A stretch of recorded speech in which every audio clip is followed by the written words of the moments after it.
Okay, so it's Peter here from the festival team. I'm here to talk about Desires and Delusions, which is a fantastic, very, very fun, funny short film that we just played. If you'd like to just introduce yourself and the role in the film, please. Start with yourself.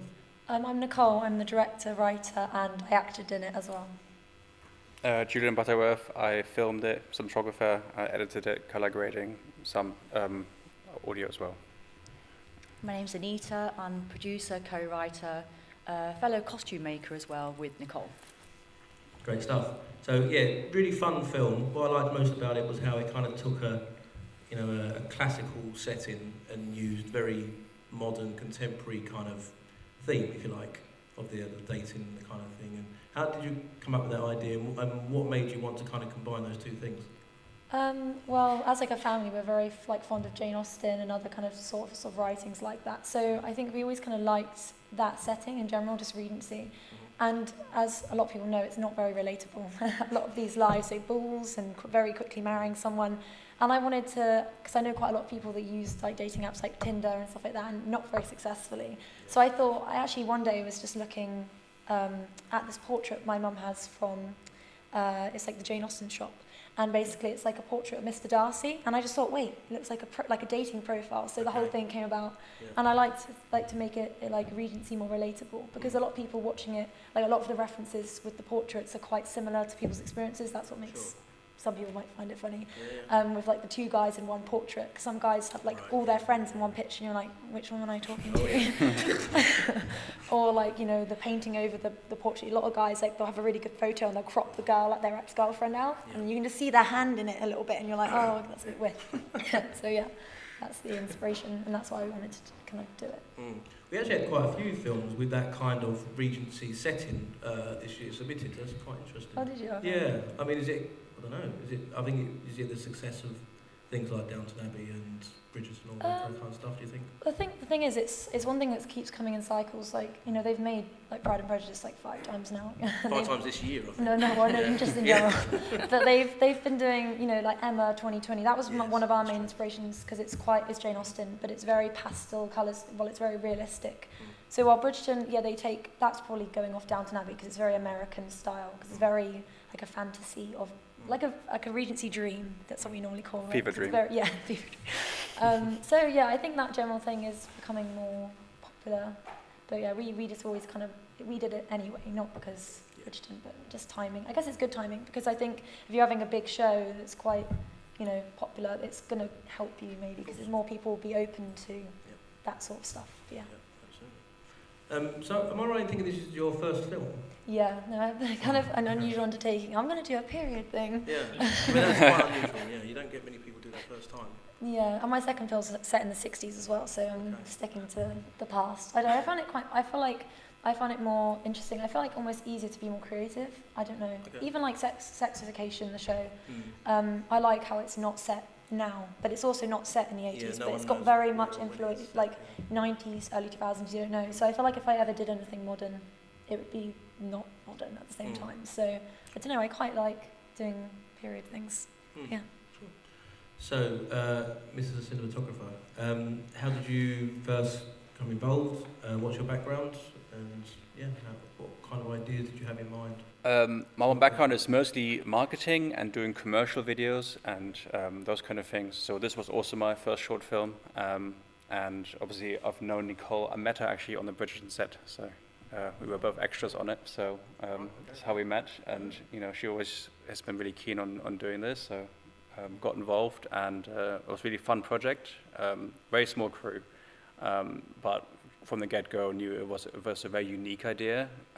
That, you know, what's shown there is just like a small like snippet of what the idea could be. There's a lot more you can, you know, lean into that kind of idea.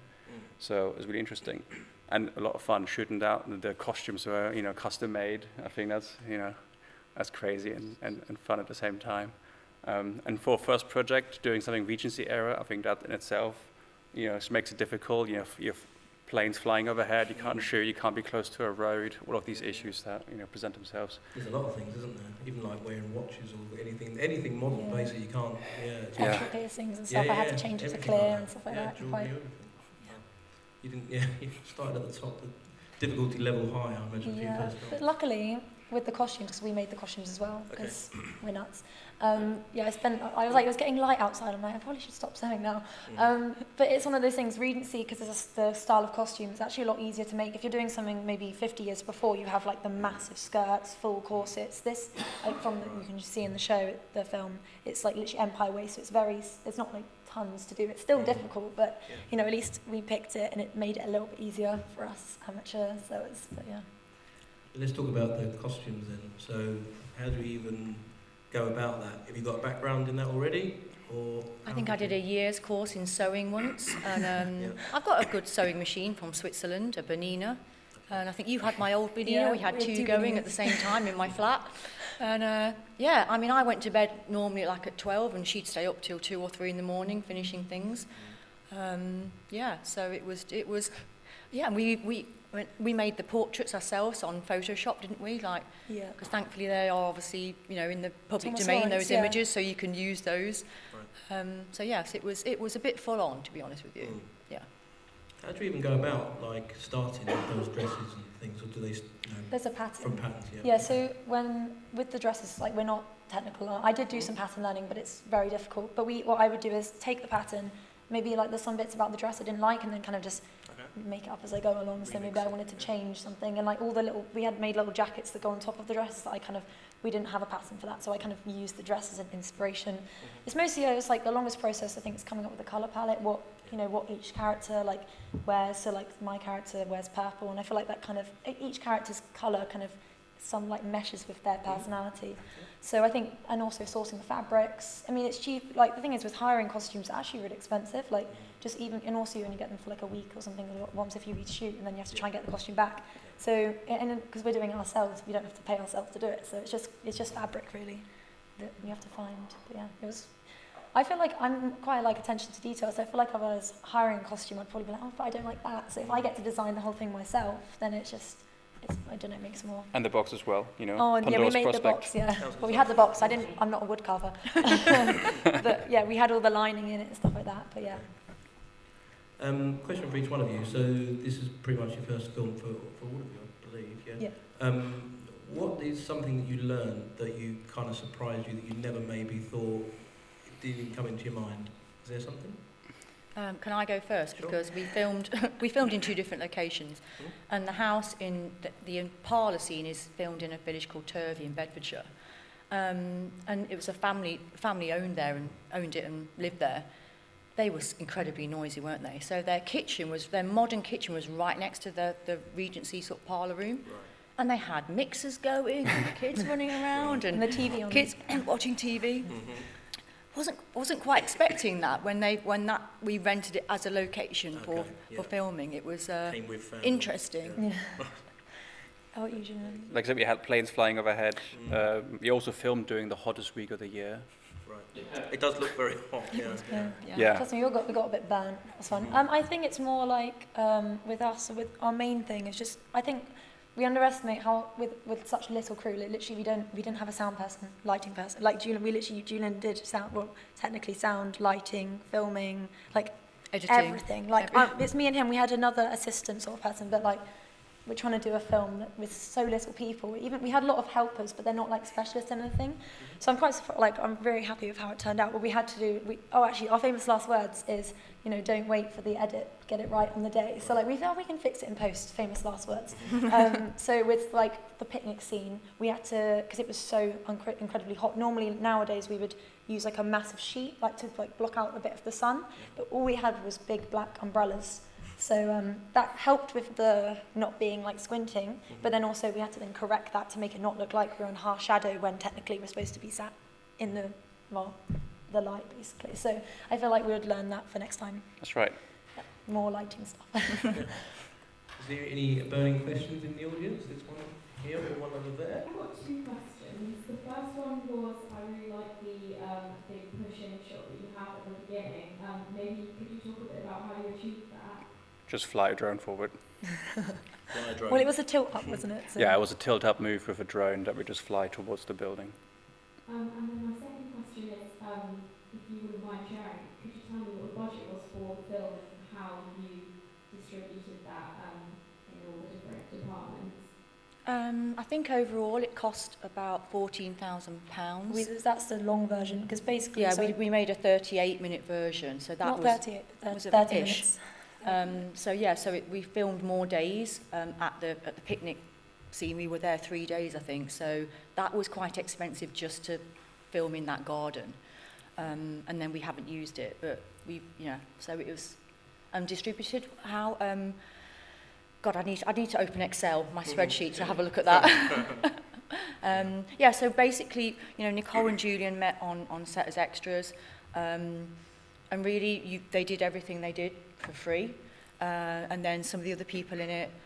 It was all expenses only, so everyone that's what's mad about the budget, because, like I said, it was meant to be longer. Because now actually we have a 5-part mini-series all planned out. We've written 2 episodes, so we're working on getting it distributed. So it's kind of like a proof of concept, that part. But yeah, that's why I think we film so much. That's actually another thing I would probably do differently, is really analyse what you need.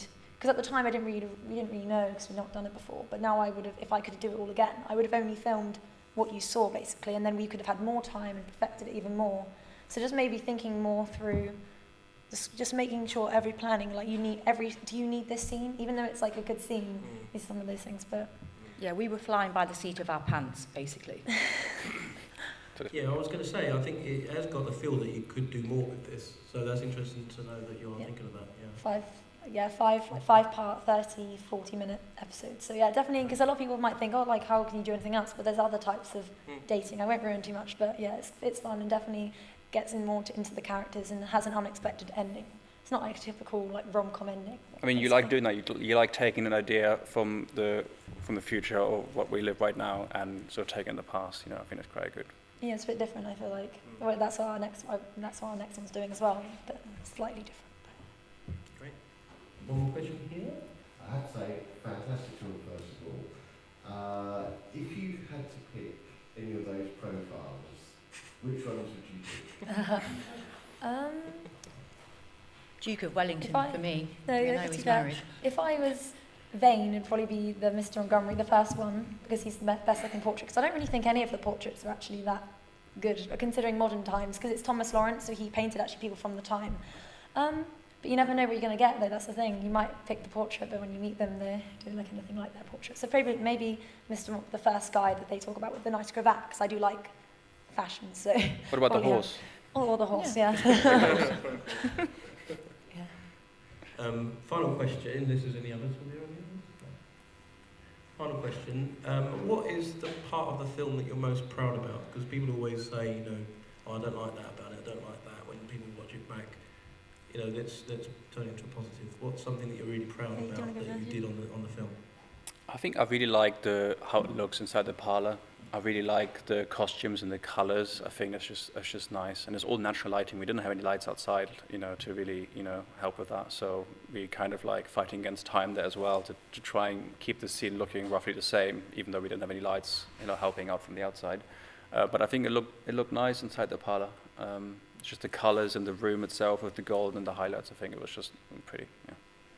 I think for me it'd probably be, just because generally writing it was a lot of fun. So I feel like seeing when you meet the right cast, because a lot of the cast I literally knew already. So the other girl and the guy that she ends up going on a date with, I already knew her, and I met only the other girl. And it's nice to see your script brought to life, when they just say it and it just brings it. So probably that. I'm probably most proud of how the script translated into reality. Basically, I feel like that was really fun to watch. Mm-hmm. Yeah. I agree with Nicole. That's the thing that I absolutely loved. It's seeing something you've written come to life by people that know what they're doing, delivering lines that you think, wow, actually I really enjoy hearing that from page to hearing it being delivered in a film. Great stuff. Really look forward to a longer version. Definitely looking out for that. Thank you so much for submitting your film and for being with us. And can I give another round of applause, please?